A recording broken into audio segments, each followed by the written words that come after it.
서로 환영하며 인사하겠습니다. 하나님께 예배하러 잘 나오셨습니다. 하나님께서 여러분을 환영하십니다. 잘 왔다고 여러분들을 품어주시고 환하게 미소 지으시는 그 모습을 오늘 예배 가운데 꼭 여러분 발견하시기를 축복합니다. 사진을 띄워주실까요? 이 사진은 광야의 모습입니다. 광야를 갔다 보신 분들도 있겠지만 대부분은 우리나라에 없는 모습이죠. 성지순례를 가면 꼭 저 광야길을 한번 보게 되고 걷게 되는데 이 광야 보시다시피 황량한 벌판입니다. 생명체가 살아가기에 너무나도 힘겨운 환경이 바로 광야죠. 인생을 여러 가지로 비유를 들어서 표현들을 하는데 한편으로는 인생이 광야길이다. 끝도 없이 펼쳐진 황량한 벌판과 의지할 것 없는 적막하고 쓸쓸한 땅 광야. 평안과 감사보다는 시련과 원망을 불러일으키는 곳 광야. 그런데요, 하나님은 그 광야를 지나가게 하십니다. 왜요? 광야를 지나가서 가나안 땅, 약속하신 축복의 땅으로 들어가도록 인도하시기 때문입니다. 그 광야의 삶이 잘 기록되어 있는 성경 중 하나가 출애굽기입니다. 출애굽기는 말 그대로 애굽에서 탈출한 이야기이죠. 이스라엘 백성들이 하나님의 계획과 뜻 가운데 그 애굽에서 탈출한 이야기, 출애굽기 말씀입니다.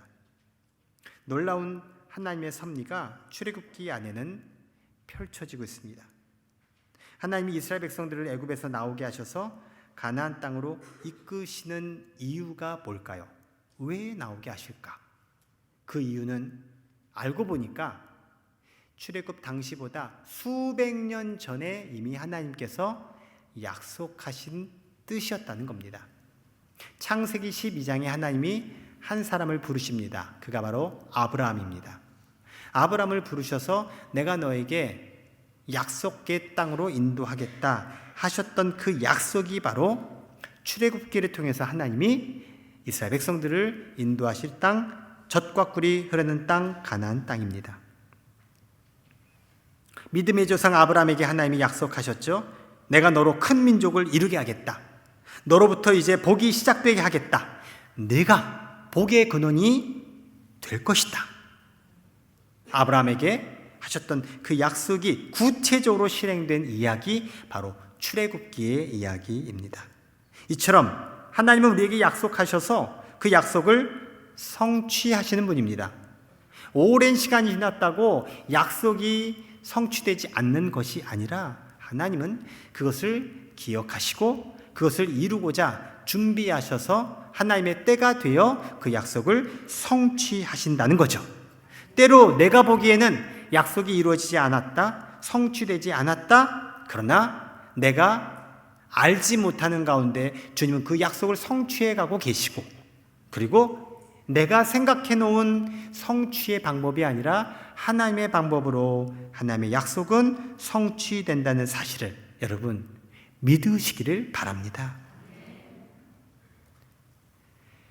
이스라엘 백성들이 애굽에서 나오는 사정이 있습니다. 바로 애굽에서 종살이, 노예살이를 하고 있었기 때문에 그래요. 그럼 갑자기 왜 이스라엘 사람들이 노예로 있었을까? 그것은요, 430년 전으로 거슬러 올라갑니다. 요셉이라는 사람이 애굽 나라의 총리가 됩니다. 2인자가 된 거예요. 그리고 그 당시 대흉년, 기근을 해결한 놀라운 리더의 역할을 합니다. 그때 자신의 가족들이었던 아버지 야곱과 형제들이 가나안 땅에서 애굽 땅으로 이사를 오게 돼요. 그때 70명이 이사를 왔는데 시간이 지나 지금은 수백만 명의 엄청난 인구로 성장하게 돼요.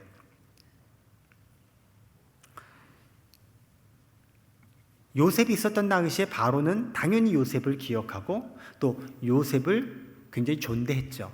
아마 그것이 시간이 가면 갈수록 점점 더 기억도 희미해지고, 그리고 점점 그 요셉과 그 가문 점점 애굽 안에서 결국은 자신들의 삶을 종살이로 흘러가면서 이스라엘 백성들은 애굽에서 많은 어려움을 겪게 됩니다. 한참 이후에 애굽 왕 바로는 이스라엘 백성들을 보면서 위기의식을 갖습니다. 이야, 저들이 엄청 많아졌네? 저들 보니까 보기에도 우악스럽고 힘이 셀 것 같은데, 혹시 저들이 전쟁이 일어났을 때 우리 편에 붙지 않고 반대편에 붙으면 이거는 굉장히 위험한 상황이 벌어지는 거 아닐까? 야, 안 되겠다. 저들을 저대로 두면 안 되겠다라고 판단을 내리고 곧바로 행동을 취합니다. 그래서 내린 바로의 명령이 출애굽기 1장 11절에 소개되고 있는데요. 감독들을 그들 위에 세우고 그들에게 무거운 짐을 지워 괴롭게 하여 그들에게 바로를 위하여 국고성 비돔과 라암셋을 건축하게 하니라. 지금 모세의 의도가 나와 있죠. 뭐였어요? 괴롭게 했다는 거예요. 못 살게 굴고 힘들게 했다는 거예요. 국고성이란 말은 이제 나라의 창고를 말하는 거예요. 비돔과 라암셋이라는 곳에 재산, 곡식들을 쌓아두는 큰 창고를 건축하게 하는데 이 일을 누구한테 맡겼느냐? 바로 이스라엘 사람들에게 맡겼다는 거죠. 이미 이스라엘 백성들은 농사 지으면서 본인의 일이 있어요. 그런데 그 일에 짐을 더했어요. 무거운 짐을 주어서 야, 성을 지어라. 중노동을 시킵니다. 즉 이 중노동을 하면서 결국 스스로 무너지고 스스로 약해져서 서서히 그 민족의 힘을 빼고 서서히 죽게 하려는 바로의 계획이 있었던 거예요. 지금 하고 있는 일도 버겁고 힘든데 추가적인 노동을 하라니 이스라엘 백성들 입장에서는 얼마나 힘들었겠습니까? 이러한 상황을 성경은요, 학대라고 표현하고 있어요. 지금 읽은 11절 다음 12절에 보니까 그러나 학대를 받을수록 더욱 번성하여 퍼져 나갔다. 자, 학대를 받았어요. 그런데 어떻게 됐다고요? 더욱 줄어들었다.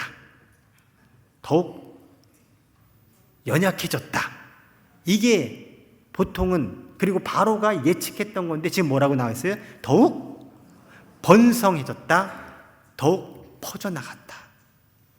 학대를 받고 고통을 받는데 결과는 놀라운 결과를 지금 갖게 됐다는 거예요.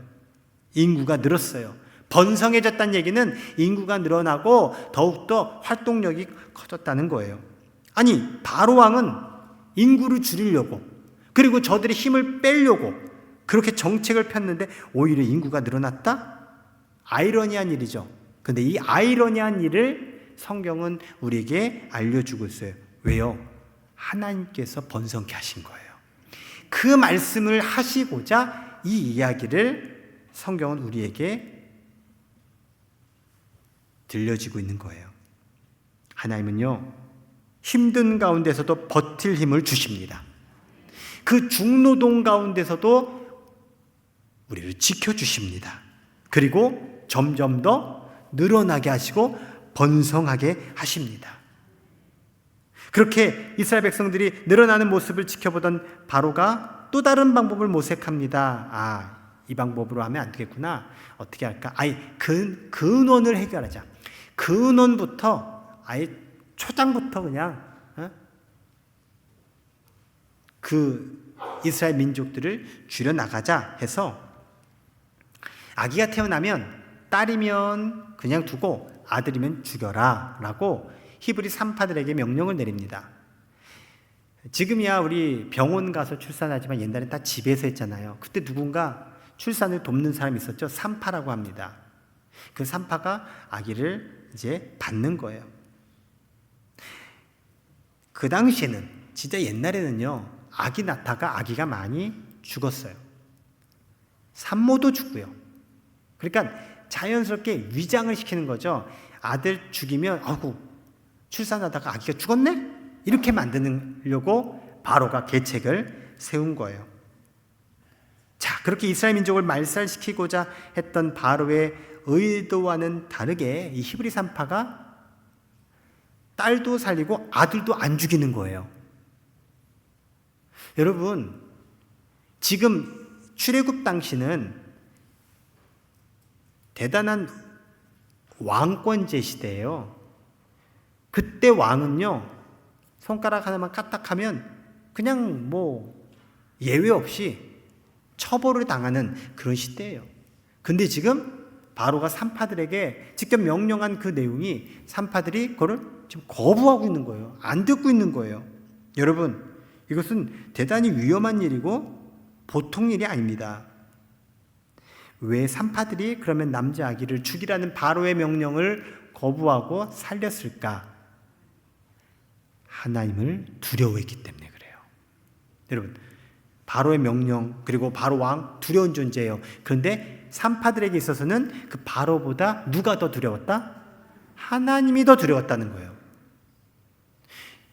여러분에게도 이 질문이 전해질 때 나는 그럼 무엇을 두려워할까? 한번 생각해 보셔야 될 중요한 부분이에요.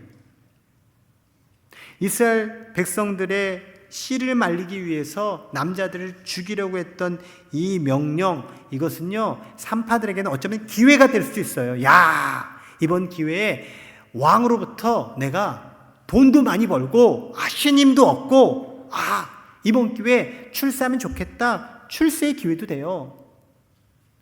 명령이기 때문에 만일 이 명령을 따르지 않은 것이 발각되면 어떻게 되겠어요? 그냥 쥐도 새도 모르게 그 산파 그 여인들이 뭔 힘이 있고 뭔 빽이 있어요. 왕이 이러면 끝나버리는 상황이에요.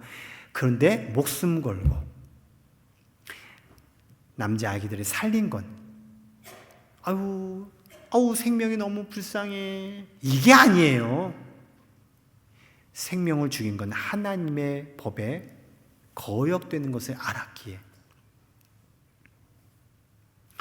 왕의 명령을 두려워하지 않고 하나님을 두려워한 거예요. 그래서 하나님 말을 듣고 하나님 말씀대로 따른 거예요. 하나님을 두려워하는 것을 성경에서는 하나님을 경외하는 것이다 라고 표현합니다. 따라해볼까요? 하나님을 경외하다. 여러분, 하나님을 경외하는 사람은요, 하나님을 하나님으로 인정합니다. 그리고 그 하나님의 말씀에 전적으로 순종합니다.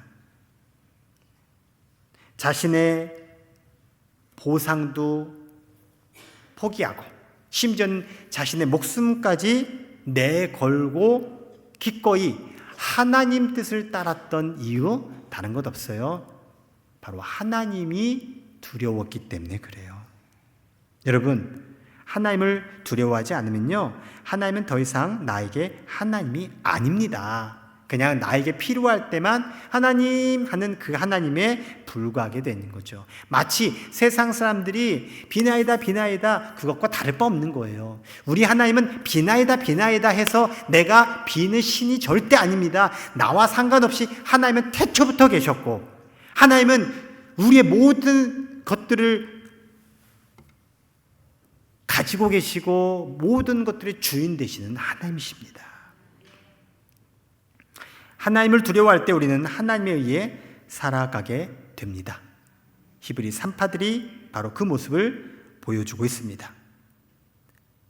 절체절명의 상황에서도 히브리 산파들은 왕의 말을 듣지 않았어요. 왜요? 하나님이 바로보다 더 두려운 존재였기 때문에 그래요. 여러분, 두려웠다는 얘기가 막 세상적으로 무섭다는 게 아니에요. 만일 어떤 사람은요, 경제적인 문제가 지금 화두이신 분이 있어요. 그 사람은요, 경제적인 문제를 해결하기 위한 방법을 찾아요. 결국 누군가 경제적인 문제에 딱 가지고 있다? 그러면 그것을 쥐고 있는 사람이 두려운 존재예요. 그가 사장님이다? 그럼 사장님이 두려운 존재가 되는 거예요. 누군가 내 인생에 뭔가를 꽉 잡고 있다? 그럼 그 잡고 있는 분이 나에겐 절대적인 존재가 되는 거예요. 사랑하는 성도 여러분, 하나님을 두려워합시다. 하나님이 나의 하나님됨으로 살아가시길 축복합니다. 한번 따라해 볼까요? 하나님을 경외하면 두렵지 않습니다.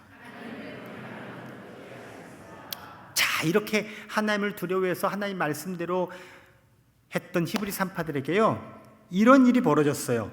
출애굽기 1장 21절의 말씀인데 읽어볼게요.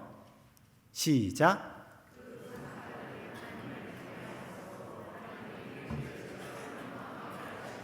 아멘. 산파들이 하나님을 경외했는데 결과 어떻게 됐다고요? 집안이 잘 됐어요. 히브리 산파들이 야, 내가 하나님을 경외해서 저 바로 왕이 주는 것보다 하나님이 더 많은 것들을 주실 거니까 나 하나님 말씀 들어야지. 여러분, 이게 아니에요. 히브리 산파들은 지금 자기에게 주어진 당면한 이 과제를 어떤 눈으로 만나는 거예요? 내가 하나님 믿는 백성이지, 내가 하나님 말씀 따라 살아가야 되는 존재지 라고 하는 관점에서 이 상황을 보니까 바로의 말에 들을 게 아니라 하나님 말씀을 들어야겠다라고 스스로 선택한 거예요. 내가 이 바로의 명령을 거역해서 심지어 내 목숨이 위태로워질지라도 나는 이 일을 하겠다는 신앙의 결단의 행동이라는 거예요. 하나님과 거래한 게 아니에요. 하나님과 타협한 게 아니에요. 하나님, 제가 이거 내가 하나님 말씀대로 하면 하나님 나 지켜주세요, 하나님께서 나에게 복을 주세요, 이게 아니에요. 그런데 결과를 보니까 하나님이 이 산파들을 지켜주셨어요. 성경에 산파들이 죽었다란 말이 절대 안 나와요. 오히려 하나님이 또 복을 주셔서 경제적으로도 흥왕하고 가정적으로도 흥왕하고 그리고 여러 가지 살림살이도 흥왕하고 여러 필요한 것들도 하나님께서 채워주시고 공급하시는 은혜가 넘쳤다라는 거예요. 사람은 약한 존재입니다. 그래서 자기 목숨이 우선이고요, 자기에게 가장 뭔가 도움이 되고 자기에게 유리한 것을 사람은 많이 의지하고 그 경향에 영향을 받아요. 그런데요, 하나님을 두려워하고 하나님을 경외하는 사람은 어떤 유혹, 어떤 어려움, 거센 위협들도 내가 믿는 하나님을 향한 신앙으로 뚫고 나아갈 수 있습니다. 사랑하는 성도 여러분, 하나님을 경외하는 자, 바로 우리들이 하나님을 경외하는 자입니다. 하나님을 경외함으로 여러분에게 있는 위험과 위협과 어려움도 뚫고 나아갈 수 있는 용기 백배의 신앙인으로 살아가시기를 축원합니다. 출애굽기 1장 7절의 말씀을 우리 읽어보도록 할게요. 시작. 이스라엘 자손은 생육하고 불어나 번성하고 매우 강하여 온 땅에 가득하게 되었더라. 아멘. 자, 이 말씀은 이스라엘 자손들이 그 학대 속에, 그 고통 속에, 그 생명의 위험 속에서도 하나님이 지켜주셨을 뿐만 아니라 생육하고 번성해서 강하게 되었다. 어디서 많이 들어본 것 같지 않아요? 생육하고 번성하고 강하게 되었다. 창세기 1장에 하나님이 인간을 창조하시고 인간에게 하신 말씀이에요. 생육하고 번성하고 땅에 충만하라. 이 땅을 다스리라. 여러분, 하나님의 사람은 하나님이 처음에 하셨던 그 약속과 그 하나님의 축복의 말씀처럼 이 모든 우리의 삶 가운데 여전히 적용되고 통용되고 있다는 거예요.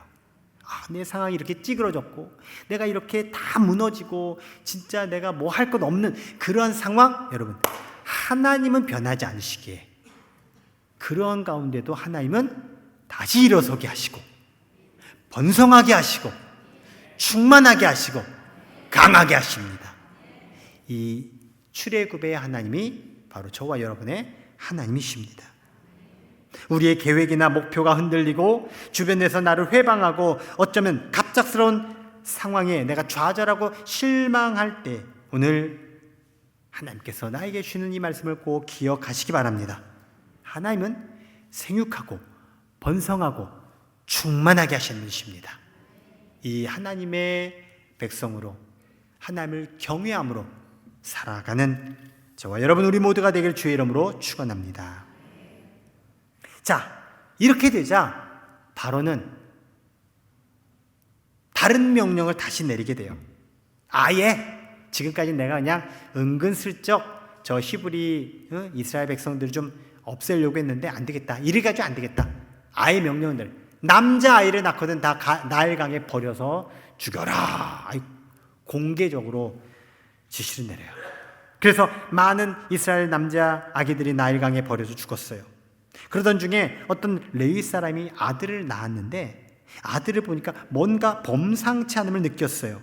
그래서 그 아기를 일단 숨기고 석 달 동안 몰래 키웁니다. 하지만 아기 울음소리가 막 나고 더 이상 집에 숨겨서 몰래 키우기 어렵다고 판단해서 아기를 위한 갈대 상자를 만들고 거기에 역청과 진을 칠해 물이 들어오지 못하게 방수 처리를 하고 상자에 아기를 넣습니다. 원래대로는 그냥 나일강에 버려야 되지만 아기 엄마는 이 아기를 향한 하나님의 특별한 섭리가 있을 것 같아서 그 아기를 담은 갈대 상자를 이제 갈대 숲에 넣습니다. 왜요?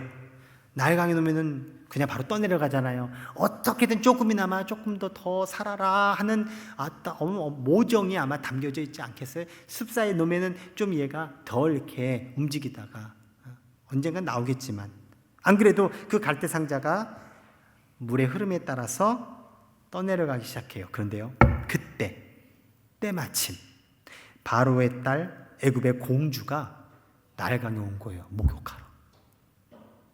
왕궁에 목욕탕이 없었을까요? 더 좋은 목욕탕이 있죠. 근데 왜 나일강에 목욕하러 나왔을까요?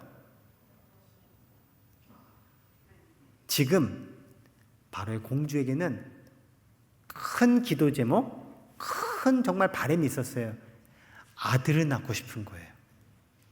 바로 나일강에 목욕을 하면 아들을 얻게 된다는 전설 아닌 전설이 흘러내려오고 있기에 그 지푸라기라도 붙잡고 싶은 심정으로 뭐 체면이고 뭐고 일단 내가 아들을 얻자 그러고 나온 거예요. 거긴 공개되는 장소잖아요. 물론 이제 뭐 좀 가리긴 하겠지만 그래도 지금 강가에서 우리 왕성호수에서 멱하신 분들 있죠? 숨어서 멱하지 않잖아. 그냥 멱하지. 네. 옛날에 목욕도 했죠? 안 했어요? 그렇게 자신의 채통을 버릴 정도로 아들을 간절히 바라는 사모함이 이 공주에게 있었습니다. 그렇게 그녀의 간절하고 은밀한 시도 앞에 뜻하지 않은 일이 발생합니다.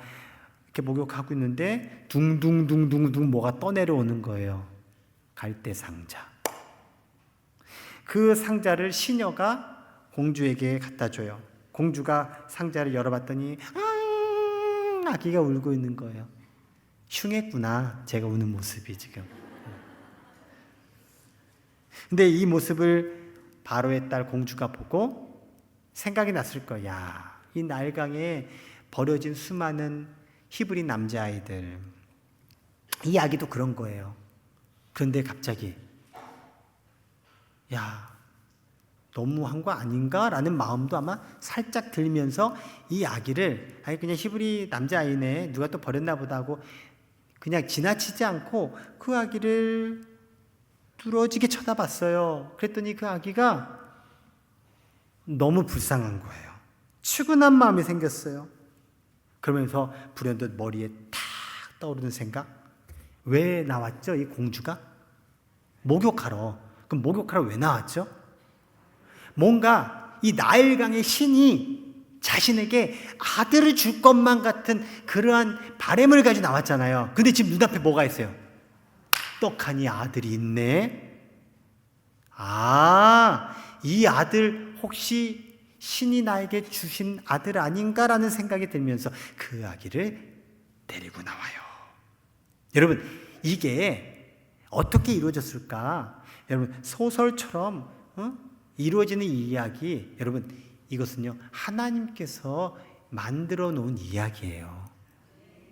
이런 걸 일컬어 때마침의 역사라고 해요. 하나님의 역사는 때마침의 역사입니다. 그때 여러분들 살면서 딱 뭔가 타이밍이 맞을 때 있었을 거예요. 그렇죠? 그 타이밍, 와 그러면 나 운수가 좋나 보다, 일이 잘 되네, 뭐 이런 생각 되잖아요. 근데 그거 아세요? 우연히 계속 반복되면 뭐다? 필연이에요. 지금 일어난 이 일은요, 우연히 갈대 상자가 나일강에 갔는데 우연히 그때 공주가 목욕하러 나와서 우연히 발견되었고, 왜? 고자리에 나일강 엄청 긴데 어디에 공주님이 있을 줄 알고, 그거 아니잖아요.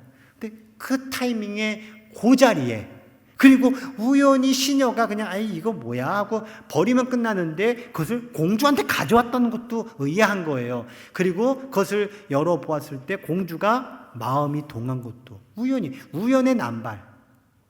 여러분, 이 우연 속에 하나님의 필연이 담겨져 있는 거예요. 혹시 여러분 누군가 소개를 받고 갔는데 선교사님이에요, 훌륭하신 분이에요, 그러면서 이상한 얘기들을 하는데 보니까 딱딱 맞아떨어져. 신천지를 의심하셔야 돼요. 왜냐하면요, 신천지의 이 작업 중에 하나가, 지금 내가 꼬시려고 하는 사람에 대한 모든 정보를 가지고 계획을 다 짜요. 이때는 선교사 등장, 이때는 동료 집사 등장, 그래서 무슨 말을 한다, 어떻게 대응한, 다 만들어 놓고 따니까 이 사람 입장에서 어떻게 나를 아시죠? 나에게 그런 일이 있었는지 어떻게 아세요? 등등등등 해서 꿰어 넘어가게끔 만들어요. 그걸 모략이라고 해요. 모략. 우연히 반복되면 필연으로 느껴지는 거야. 그래, 내가 이분 따라서 성경 공부를 해야겠구나, 내가 한번 거기를 가봐야겠구나, 그렇게 만들려고 잘 해놓은 거예요. 여러분, 의심하셔야 돼요. 자꾸 우연히 반복되면. 아셨죠? 하나님께서 때마침의 역사 속에서 바로 준비해 놓으신 계획은 다름 아니라 하나님이 이스라엘 백성들을 향한 엄청난 계획이 있었던 겁니다. 이게 어떻게 가능해요? 로또 확률보다 더 낮은 확률, 벼락 맞은 확률보다 더 낮은 확률, 이것이 어떻게 가능해요? 바로 하나님이 역사하셨기 때문에 가능한 거예요. 내가 볼 땐 불가능하지만 하나님께는 모든 것이 가능합니다. 그렇게 이 아기는 죽을 운명에서 벗어난 것도 모자라 애굽 공주의 아들이 되는 일생 최고의 반전을 맞이합니다. 간절함으로 아들을 얻기 위해 나일강에 나온 이 공주가 그 아들을 신이 내려준 아들이라 여기고 양자 삼고 그의 이름을 물에서 건졌다 모세라고 짓습니다. 영화로도 만들어진 이 완벽한 한 편의 드라마를 연출하신 분은 다름 아닌 하나님이십니다.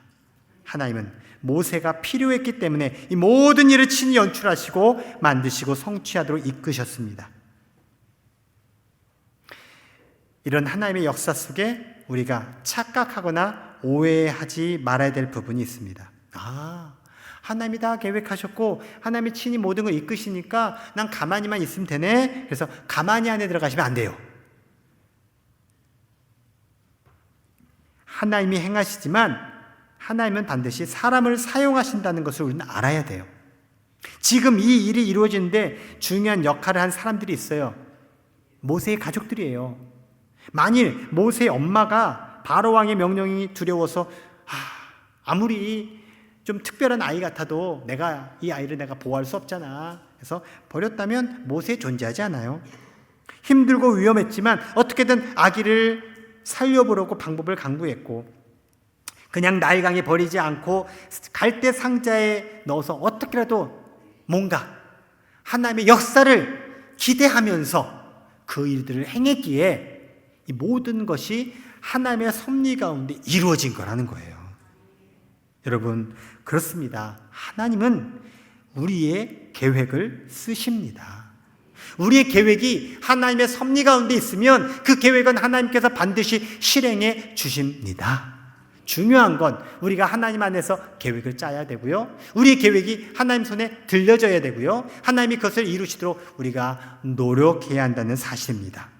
그리스도인의 신앙생활은 세상 사람들이 말하는 노력과는 차원이 다릅니다. 세상 사람들은 자기가 뜻하고 계획하고 목적한 바를 실현하기 위해 노력해서 스스로 성취합니다.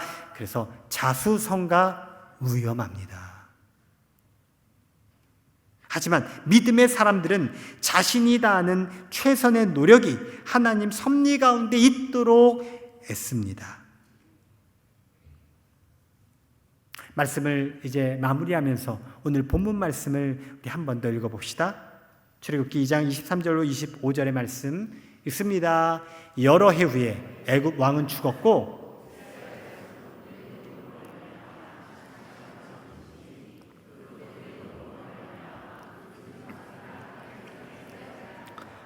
하나님이 그들의 고통 소리를 들으시고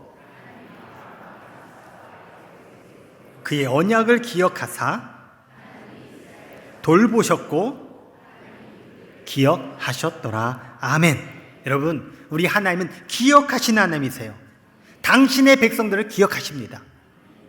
하나님을 향하여 부르짖으며 기도하는 그 기도하는 성도의 모든 상황을 면밀히 보시면서 하나님은 약속을 기억하십니다.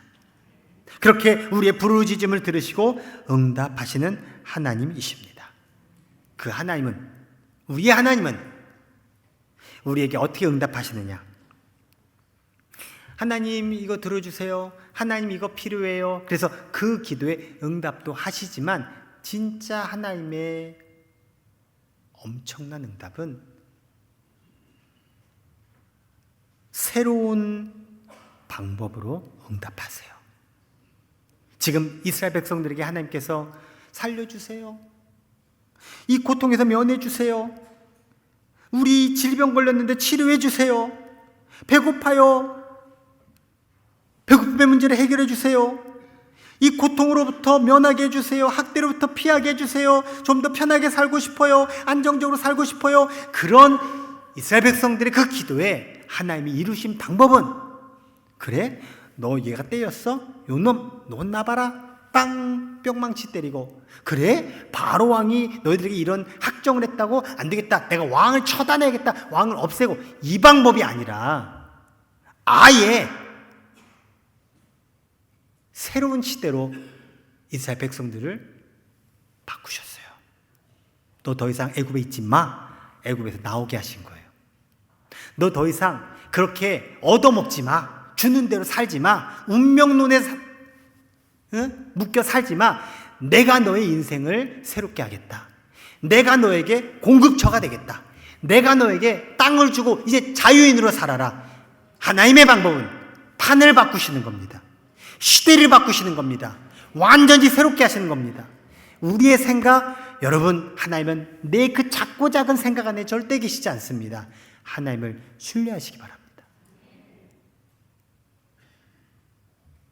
일일이 내 간구에 응답하지 않으신다고 하나님은 나에게 응답하지 않으신다? 아니에요. 일일이 응답하지 않으시고요. 하나님은 완전히 문제를 일고 해결하시는 하나님의 놀라운 방법이 있음을 우리는 출애굽기를 통해서 기억해야 합니다. 자신의 과거 생활에 안주하던 것에서 새로운 미래의 땅으로 하나님은 도전하게 하셨습니다. 이제 새로운 시대가 열린 것입니다. 우리에게도 마찬가지입니다. 하나님은 우리 삶의 문제 하나하나를 해결해 주는 것에서 머물지 않으시고 아예 우리를 새롭게 하십니다. 내 인생의 판을 바꾸시고, 우리 가정의 판을 바꾸시고, 우리 교회의 판을 바꾸시고, 우리가 사랑하는 대한민국 판을 바꾸실 줄 믿습니다. 바로 나의 한계를 뛰어넘어 일하신 하나님. 그렇게 하나님께서 우리를 새로운 시대로 출발하게 하십니다. 2년 전 저를 부곡교회 담임 목사를 세우시면서 하나님은 새로운 시대를 여셨습니다. 그리고 2024년도 새로워질지어다 선포의 말씀을 주시면서 우리에게 새로운 시대에 대한 더욱 구체적인 일들을 행하십니다. 새로운 시대를 선포하신 하나님, 새로운 시대를 명령하신 하나님, 그 새로운 시대로 우리는 나아가야 합니다. 하나님은 우리에게 새로운 출발을 선포하셨습니다. 하나님이 명령하신 새로운 출발입니다. 하나님이 열어주신 새로운 출발입니다. 이제 우리 함께 새로운 시대로 출발합시다. 하나님의 인도하심을 따라 새로운 시대로, 새로운 백성으로, 새로운 장을 열어놓은 곳으로 함께 걸어나가는 새로운 시대의 출발의 주인공들이 다 되시기를 주님의 이름으로 축원합니다. 하나님 감사합니다.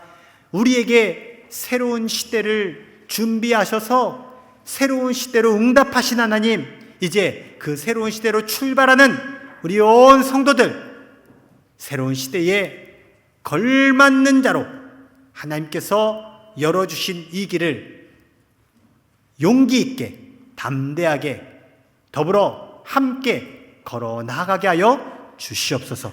새로운 시대로 출발하게 하옵소서. 예수님의 이름으로 기도합니다. 아멘.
드려진 예물 위해 기도하겠습니다. 하나님, 우리의 인생은 다 하나님의 섭리 가운데 있는데 내 계획과 내 뜻대로 안 된다고 좌절하거나 낙심하거나 포기하거나 절망하지 않게 하여 주옵소서. 하나님의 말씀은 변하지 않습니다. 약속도 여전히 실행되고 있습니다. 내 눈에 보이지 않는다고, 나에게 체감되지 않는다고, 내게 응답되지 않는다고 우리가 어리석은 자리에 있지 않게 하시고 더욱 굳건히 믿음의 자리에서 주님 바라보게 하여 주시옵소서. 주님께 예물을 봉헌하는 것도 바로 이 믿음의 고백을 담아 봉헌하는 것이오니 주님, 예물 속에 담겨져 있는 우리 성도들의 주님을 향한 헌신과 사랑, 그리고 주님께서 주신 것을 주님 것으로 여기고 고백하며 드리는 11조, 감사헌금, 선교헌금, 주일헌금, 모든 봉헌의 예물을 주님께서 기뻐 받아 주시옵소서. 우리 온 성도들 살아가면서 하나님이 새롭게 하시는 삶의 간증들로 넘쳐나게 하시고 하나님께서 새로운 출발을 열어주신 대로 뒤돌아보지 않고 우리 옆에 사람들 또 함께하는 이들과 더불어 행복한 걸음걸음들 내딛고 나아가게 하옵소서. 하늘의 신령한 복과 땅의 기름진 복이 충만할지어다. 예수님의 이름으로 축복하고 기도합니다.